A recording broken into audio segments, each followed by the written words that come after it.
তো এ কারণে বলছি যে ইরানের প্রত্যেকটা বিষয় ক্যালকুলেটেড। এখন এই ধরনের যুদ্ধে ফলাফল আনতে গেলে আর একটা বড় বিষয় কাজ করে হলো যে যার যার স্ট্র্যাটেজিতে, সে ইরানের স্ট্র্যাটেজি, ওদিকে ইসরায়েল এবং আমেরিকার স্ট্র্যাটেজি, কার স্ট্র্যাটেজিতে জয় আনার জন্য ফ্লেক্সিবিলিটিটা একটু বেশি। তো এই ক্ষেত্রে ইরানের ফ্লেক্সিবিলিটিটা অনেক বেশি। আমি একটু এক্সপ্লেন করি। যেমন ইসরায়েল অথবা আমেরিকার কোনো ফ্লেক্সিবিলিটি নাই, তাদেরকে এই যুদ্ধে জয়লাভ করতে হলে আইদার ইরানকে ধ্বংস করতে হবে অথবা রিজিম চেঞ্জ করতে হবে, দুটাই ইম্পসিবলের মতো। কিন্তু এই যুদ্ধে জয়লাভ করতে গেলে ইরানের চারটা বড় কি ফ্যাক্টর আছে, যে কোনো একটা করলেই এই যুদ্ধ থেমে যাবে অথবা ইরান জয়লাভ করবে।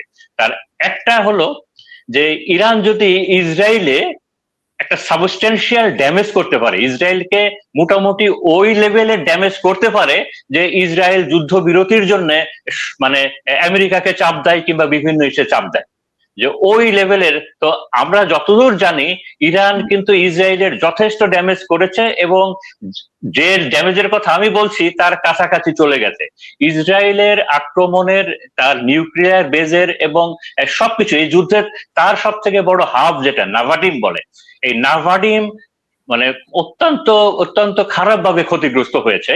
এবং যেটা ইরান, আপনার ইরান আগে কখনো করতে পারে নাই, এটা মেনলি চাইনিজ তাদের টেকনোলজি। এবং আমরা অনেকেই জানি যে চায়না তার অনেকগুলো স্যাটেলাইট এই ওয়ারফিল্ডে ইরানকে সাপোর্ট করার জন্য রিডাইরেক্ট করেছে, যে কারণে চাইনিজ টেকনোলজি এবং আপনার রাশিয়ার ইন্টেলিজেন্স, এই দুইটা মিলিয়ে আপনারা দেখবেন যে ইরান ইসরায়েলে একেবারে খুব পিন পয়েন্টে, খুব কারেক্টলি এখন হিট করছে ইরানের মিসাইল গুলো, যেটা আগে করতে পারতো না।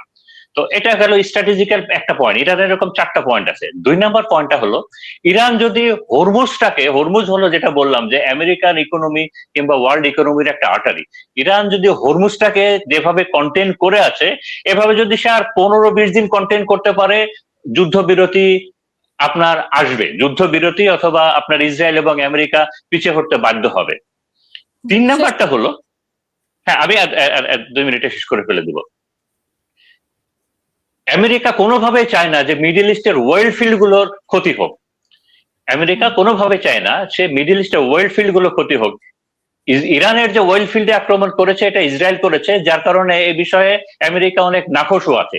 তো ইরান তার শেষ সম্বল হিসেবে এই ওয়েল ফিল্ড গুলাতে, তার মিডল ইস্টে যে বিভিন্ন ওয়েল ফিল্ড গুলো আছে, এগুলোকেও সে একটা হাতিয়ার হিসেবে নিবে।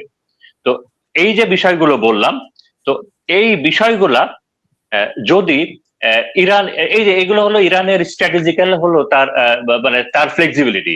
এবং ইরান যদি শুধু সার্ভাইভ করে যায়, যুদ্ধটা কন্টিনিউ করে যায়, সেটাই আনবিয়ারেবল হয়ে যাবে ইউএসএ এবং ইসের জন্য।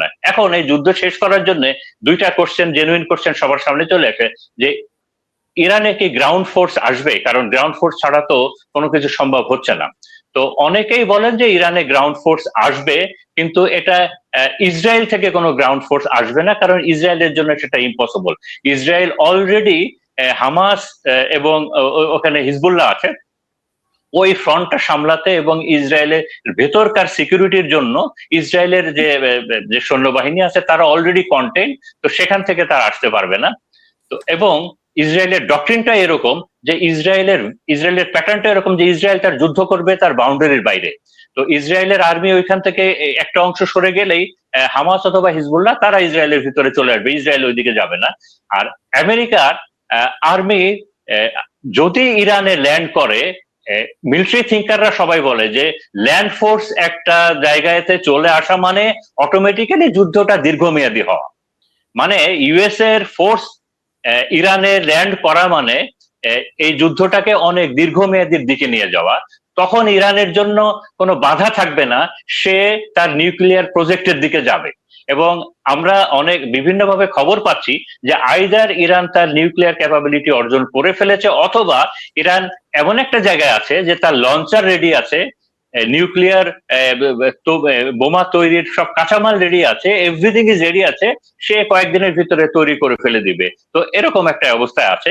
এবং আমার ধারণা আগামী 1 সপ্তাহের ভিতরে আমরা একটা সিগনিফিকেন্ট এই যুদ্ধের শেষের শুরুটা দেখতে পারবো। Thank you.